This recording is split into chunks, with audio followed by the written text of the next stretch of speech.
Flamingo series millennium Hindi पाठमाला 6 पाठ 9 doctor शून्य Chandrashekhar Venkat Raman. Doctor Chandrashekhar Venkat Raman आधुनिक काल के भारतीय वैज्ञानिकों में डॉक्टर चंद्रशेखर वेंकट रमन का स्थान सर्वोपरि है। उनका संपूर्ण जीवन विज्ञान के लिए समर्पित रहा। साइंस इंस्टीट्यूट बेंगलुरु के निदेशक के पद पर रहते हुए वे निरंतर विज्ञान की विभिन्न खोजों में जुटे रहे। फलतः उन्होंने अनेक अनुसंधानों से विज्ञान को समृद्ध किया। रमन प्रभाव नामक वैज्ञानिक अनुसंधान के लिए उन्हें विश्व के सर्वाधिक प्रतिष्ठित नोबेल पुरस्कार से भी सम्मानित किया गया था। वे एशिया के ऐसे पहले वैज्ञानिक थे जिन्हें विज्ञान में नोबेल पुरस्कार मिला। चंद्रशेखर वेंकट रमन का जन्म तमिलनाडु में चेन्नई, मद्रास के निकट त्रिचनापल्ली नामक नगर में 7 नवंबर 1888 ईशून्य को एक ब्राह्मण परिवार में हुआ था। उनके पिता चंद्रशेखर अय्यर हाई स्कूल में अध्यापक थे। बाद में वे विजयपट्टनम के हिंदू कॉलेज में भौतिक विज्ञान के लेक्चरर बने। वहीं बालक रमन की प्रारंभिक शिक्षा भी संपन्न हुई। किशोर वेंकट रमन ने हाई स्कूल तक पहुँचते विज्ञान की कई महत्वपूर्ण पुस्तकें पढ़ डाली। सभी लोग इस बाल वैज्ञानिक की प्रतिभा पर चकित थे। बालक वेंकट रमन की विज्ञान में इतनी अधिक रुचि थी कि वो अन्य विषयों को छोड़कर दिन रात विज्ञान की पुस्तकों में ही उलझा रहता था। इससे वो बीमार पड़ गया, जिससे पढ़ाई में बाधा पड़ गई। कई माहों से स्वस्थ होने में लग गए।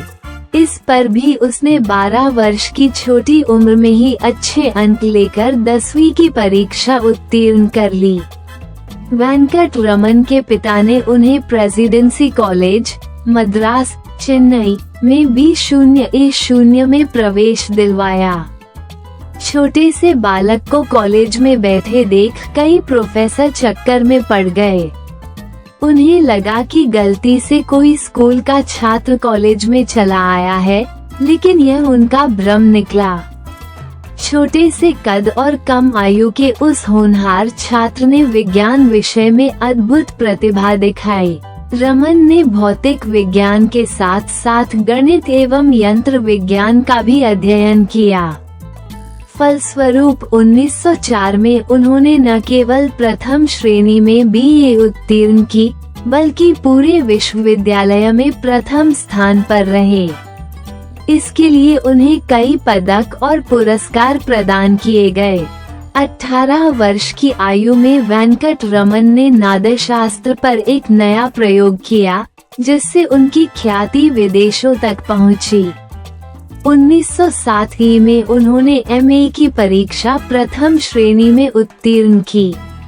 भौतिक विज्ञान विषय लेकर मद्रास चेन्नई विश्वविद्यालय में प्रथम श्रेणी में आने वाले वे पहले छात्र थे। सरकार इस प्रतिभाशाली छात्र को छात्रवृत्ति देकर विदेश भेजना चाहती थी, पर स्वास्थ्य ठीक न होने के कारण वे इस लंबी समुद्री यात्रा पर न जा सके।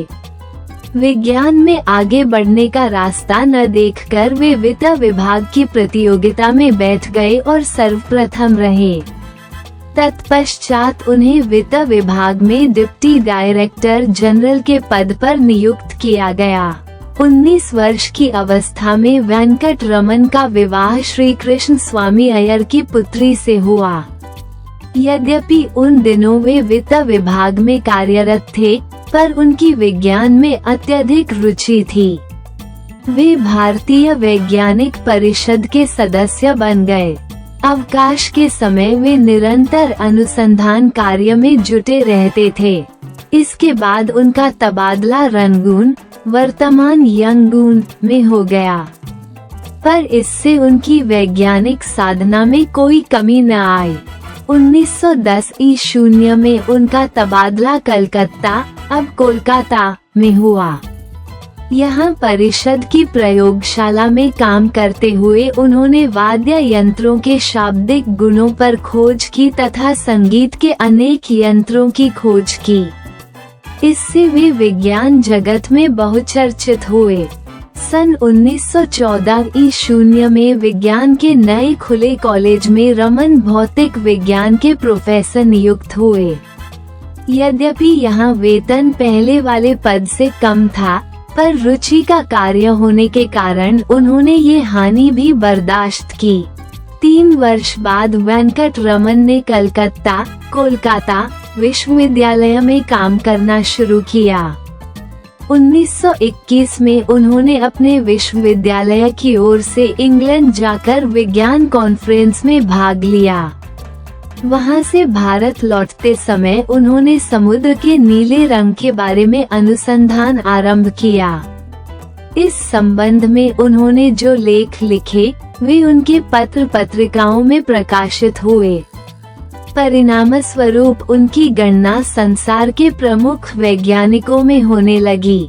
विज्ञान के क्षेत्र में अपनी सेवाओं के लिए उन्हें कलकत्ता विश्वविद्यालय से D0 SC0 की डिग्री प्राप्त हुई।